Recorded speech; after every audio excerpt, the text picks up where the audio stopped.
राधे राधे भक्तों, जय श्री कृष्ण। स्वागत है आप सभी का हमारे चैनल पर।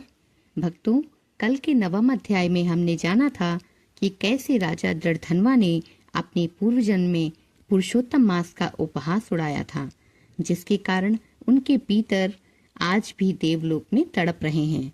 आज के इस 10वें अध्याय की कथा में स्वयं भगवान नारायण देवर्षि नारद जी को कुछ ऐसे गुप्त और कड़े नियम बताने जा रहे हैं जो आपके घर की गरीबी, रोज रोज के गृह क्लेश और भयंकर बीमारियों को हमेशा के लिए जड़ से मिटा देंगे। आज हम जानेंगे कि कलयुग के मनुष्यों के लिए इस पवित्र महीने में खान पान के कौन से ऐसे नियम हैं जिन्हें ना मानने पर हमारी पूरी पूजा मिट्टी में मिल जाती है। साथ ही आज हम सुनेंगे ब्राह्मण देवदत्त की वो चमत्कारी कहानी जो आपके रोंगटे खड़े कर देगी। भक्तों, आज की कथा को बिल्कुल भी मिस मत कीजिएगा और वीडियो को अंत तक पूरा और ध्यान से सुनिएगा। राधे राधे भक्तों, आप सभी का सुबह राधा कृष्ण भक्ति चैनल में हार्दिक स्वागत है। भक्तों, मैं कोई बड़ी कथावाचक या पंडित नहीं हूँ। मैं एक साधारण सी दासी हूँ, लेकिन इस परम पवित्र पुरुषोत्तम मास में भगवान विष्णु जी और राधा कृष्ण जी की प्रेरणा से आप सभी के कल्याण के लिए ये पावन और प्रामाणिक कथा रोज लेकर आती हूँ। मेरी इस टूटी फूटी वाणी में अगर कोई भूल हो जाए तो मुझे क्षमा कीजिएगा। जो भी भाई बहन आज पहली बार हमारे चैनल पर आए हैं या हमारी आवाज को पहली बार सुन रहे हैं, उनसे मेरा निवेदन है कि वे नीचे दिए गए लाल रंग के सब्सक्राइब बटन को अभी दबा दें और पास में जो घंटी का बटन है उसे दबाकर आल पर सेट कर लें, ताकि कल शाम ठीक इसी समय आने वाले 11वें अध्याय की कथा आपसे भूल कर भी मिस ना हो। इस पवित्र महीने में कथा को शेयर करना भी बहुत बड़ा पुण्य है, इसलिए चैनल से जरूर जुड़िएगा। भक्तों, व्यासपीठ से कथा के रस में डूबने से पहले आइए हम सब मिल करके आज का शुभ पंचांग और संध्या पूजा का दिव्य मुहूर्त जान लेते हैं। आज 26 मई सन 2026 दिन मंगलवार है। आज ज्येष्ठ मास के अधिक पुरुषोत्तम मास के शुक्ल पक्ष की पावन 10वीं तिथि है। भक्तों, आज मंगलवार का दिन है जो संकट मोचन हनुमान जी का दिन है और साथ ही पुरुषोत्तम मास की 10वीं तिथि होने से आज शक्ति और भक्ति का बहुत ही सुंदर योग बना हुआ है। आज शाम को 6:40 से लेकर रात्रि 8:20 तक का समय साक्षात अमृत काल है। इस समय में भगवान के सामने घी का दीपक जलाकर कथा सुनने से जीवन के सारे संकट दूर हो जाते हैं। भक्तों, सनातन धर्म की सुंदर परंपरा और हमारी व्यासपीठ के नियमों के अनुसार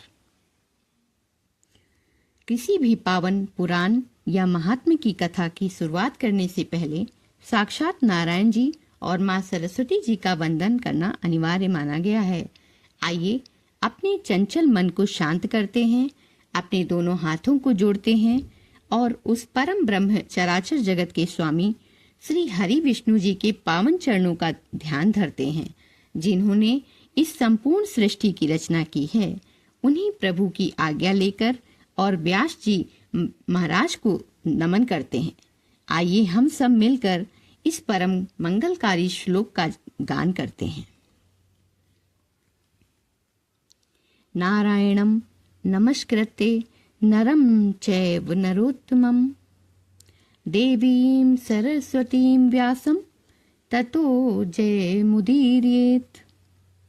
नारायणं नमस्कृत्य नरं चैव नरोत्तमं देवीं सरस्वतीं व्यासं ततो जयमुदीरयेत्।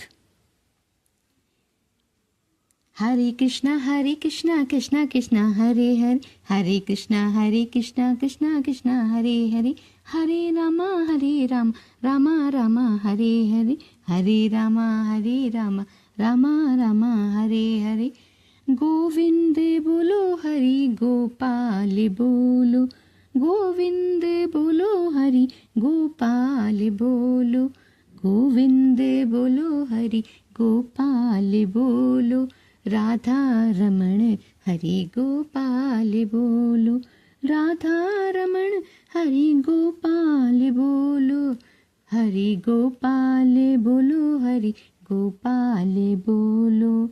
प्रेम से बोलिए पुरुषोत्तम भगवान की जय, लक्ष्मी नारायण भगवान की जय।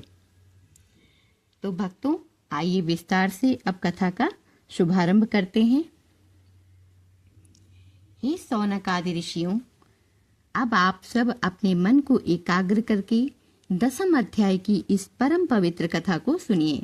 महर्षि वाल्मीकि जी राजा दृढ़धन्वा से कहते हैं, हे राजन, जब देवर्षि नारद जी ने भगवान नारायण से पूछा कि प्रभु, कलयुग का जो मनुष्य होगा वो बहुत कमजोर, अल्पायु और सांसारिक मोह माया में फंसा होगा। उसके पास इतना समय और शक्ति नहीं होगी कि वो बड़े बड़े यज्ञ या कठिन तपस्या कर सके। तो कृपा करके मुझे ये बताइए कि कलयुग का साधारण मनुष्य इस पुरुषोत्तम मास का पूरा पुण्य कैसे प्राप्त कर सकता है। तब भगवान नारायण जी मुस्कुराए और बोले, हे नारद, कलयुग के मनुष्यों के उद्धार के लिए मैं बहुत ही सरल और चमत्कारी नियम बताता हूँ। जो मनुष्य पुरुषोत्तम मास में सूर्योदय से पहले यानी ब्रह्म मुहूर्त में उठता है और अपने घर के ही जल में थोड़ा सा गंगा जल मिलाकर साक्षात गंगा माता का ध्यान करते हुए स्नान करता है, उसे धरती के सभी तीर्थों में स्नान करने का फल घर बैठे ही मिल जाता है। स्नान के बाद उसे पीले वस्त्र धारण करके भगवान राधा कृष्ण और लक्ष्मी नारायण का पूजन करना चाहिए। भगवान नारायण जी आगे कहते हैं, हे नारद, इस महीने में भोजन की शुद्धता का सबसे बड़ा महत्व है। जो मनुष्य पूरे 30 दिन का व्रत नहीं रख सकता, वो यदि केवल एक समय सात्विक भोजन करे तो भी उसे पूरे व्रत का फल प्राप्त होता है। इस महीने में गेहूं, चावल, मूंग की दाल, जौ, बथुआ, मटर और सेंधा नमक का सेवन अत्यंत पवित्र और स्वास्थ्यवर्धक माना गया है। लेकिन हे देवर्षि, कुछ ऐसी चीजें हैं जिनका सेवन इस महीने में भूल कर भी नहीं करना चाहिए। पुरुषोत्तम मास में मसूर की दाल, चना, कोदो, राई, नशीली वस्तुएं, लहसुन, प्याज, बासी भोजन और किसी दूसरे का दिया हुआ अन्न खाना पूरी तरह से वर्जित है। शास्त्रों में लिखा हुआ है कि जो मनुष्य इस महीने में दूसरों का अन्न मुफ्त में खाता है, उसका सारा पुण्य नष्ट हो जाता है और वो पुण्य उस अन्न देने वाले के खाते में चला जाता है। प्रभु बोले, हे नारद, केवल पेट को भूखा रखने का नाम व्रत नहीं है।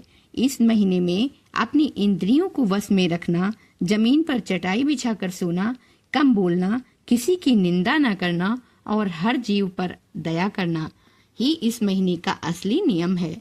जो मनुष्य अपनी थाली के भोजन में से एक हिस्सा रोज गाय, कुत्ते या किसी भूखे को देता है, मैं उसके घर के अन्न भंडार को 7 जन्मों तक खाली नहीं होने देता। इस महीने में किया गया 1-1 रुपए का गुप्त दान कलयुग में अश्वमेघ यज्ञ के समान फल देता है।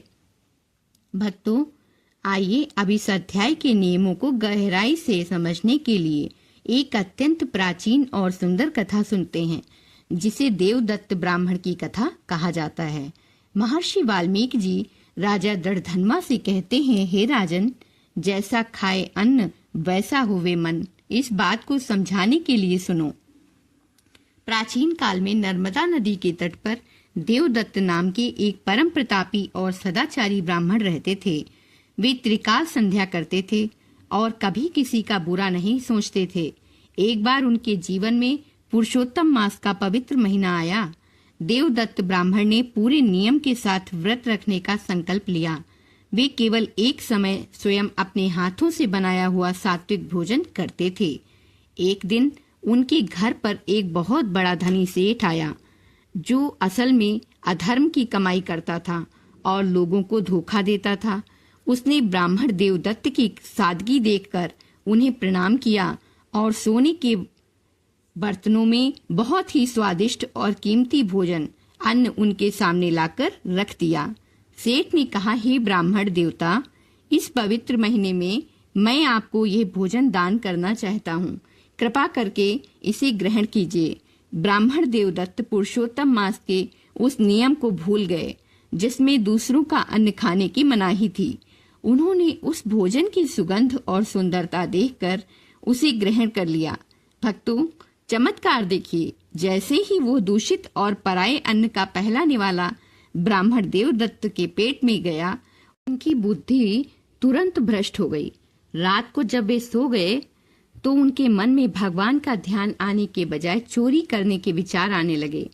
जो ब्राह्मण कभी किसी तिनके को नहीं छूते थे, वे आधी रात को उठकर पड़ोस के एक गरीब के घर में चोरी करने के लिए निकल पड़े।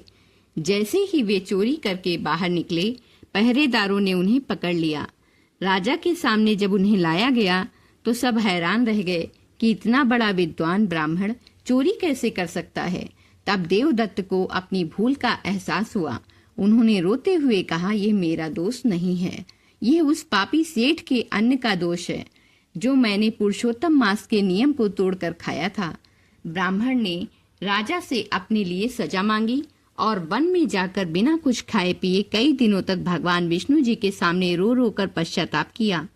तब भगवान पुरुषोत्तम ने प्रकट होकर उन्हें दर्शन दिए और कहा, हे देवदत्त, तुमने पराये अन्न को खाकर अपना पुण्य खो दिया था, लेकिन तुम्हारे इस सच्चे पश्चाताप ने तुम्हें फिर से पवित्र कर दिया है। महर्षि वाल्मीकि जी कहते हैं, हे राजन, इसीलिए इस महीने में खान पान का कड़ा ध्यान रखना चाहिए, क्योंकि अशुद्ध अन्न हमारे पूरे जीवन की कमाई को नष्ट कर देता है।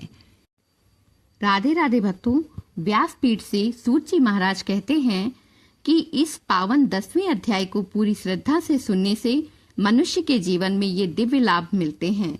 जो लोग गलत संगति या गलत विचारों से परेशान हैं, इस कथा को सुनने से उनका मन शुद्ध होता है और सही फैसले लेने की शक्ति मिलती है। इस अध्याय में बताए गए दान के नियमों को सुनने से घर की तंगी दूर होती है और माँ लक्ष्मी जी का वास होता है।